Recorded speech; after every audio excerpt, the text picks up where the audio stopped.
Hey y'all, Monk Joseph here with the Broken Buddha one more time today. And we're going to talk about karma. You understand it as karma. I was fortunate enough to have an Indian gentleman teach me how to say it. He just be back and forth about 100 times. Karama, karama, karama. It's not even karama, it's karama. So then you get it out right. I've practiced a lot. So let's talk about karma.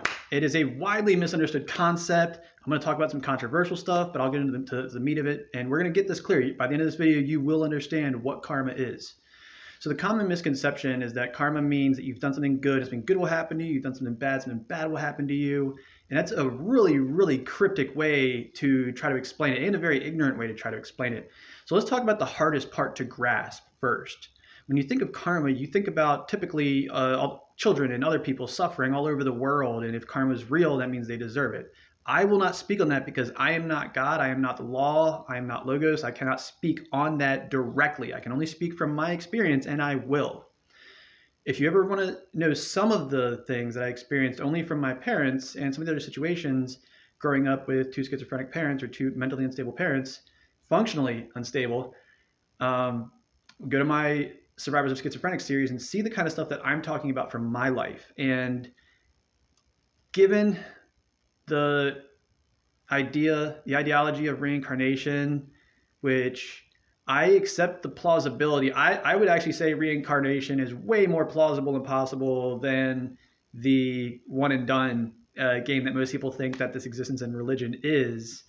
But I'll just come out and say it. If I treated anyone at any point in my existence, in my consciousness existence, the way that my mother and stepfather treated me, I deserved every single piece of it.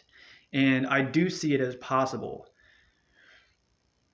As far as it being something good or bad, I don't see it that simple. It's more like a correction, right? There's a big hole in the street, you got to fill it.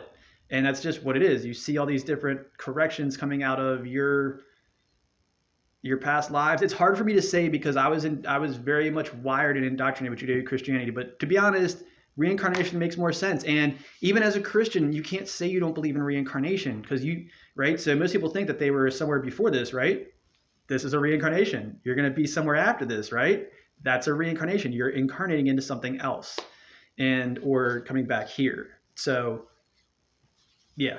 And the realness of that situation will depend on your karma. So that's the first part. When it comes to the hardest part, that's the hardest part. Like, do these kids don't deserve this? I can't answer that, but I can tell you that if I ever treated anyone the way that my parents treated me, then yes, I deserve that.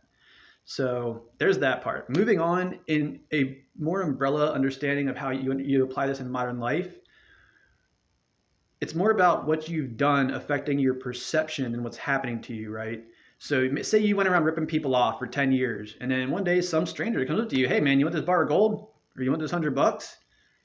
And a normal person, most people would probably not take it, but the fact of the matter is there's a demographic or a type of people that would think that there's a trick. They wouldn't take it only because it's a trick, not because the guy's trying to trick them. We'll say the guy's being authentic. And it's more because they've gone around tricking people. And it's something wired into their thought. They're not going to put the pieces together, oh, this guy's going to trick me because that's what I would do. It's just going to be like, I've outsmarted so many people like this. I'm not going to let this guy outsmart me like that.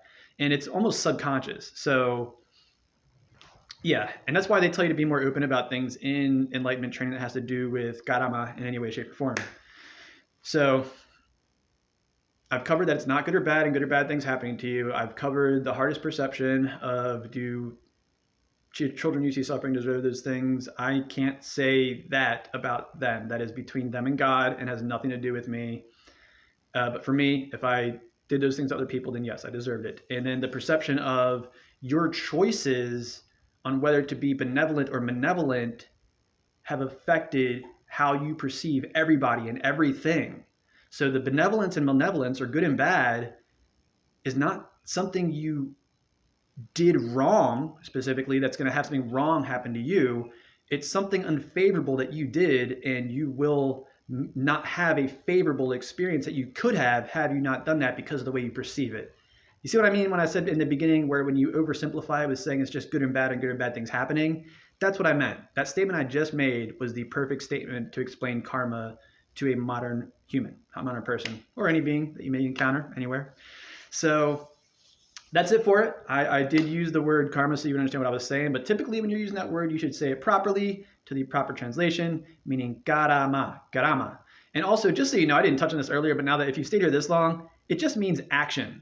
Look it up. People get really carried away with some of these Sanskrit translations and their meanings and the depth. It just means action. So when we're talking about karama, we're talking about action. So yeah, wrap that one around your head. Wrap your mind around that one. And there's also, when it comes to karma, it doesn't just talk about humans and their choices. It actually spans a lot wider than that. But do a little research and get into that. I'm not going to get into that here. But I hope you enjoyed the video. If you didn't enjoy it, I hope it was at least informative. But thank you for your time, for stopping by the Broken Buddha. Peace and blessings.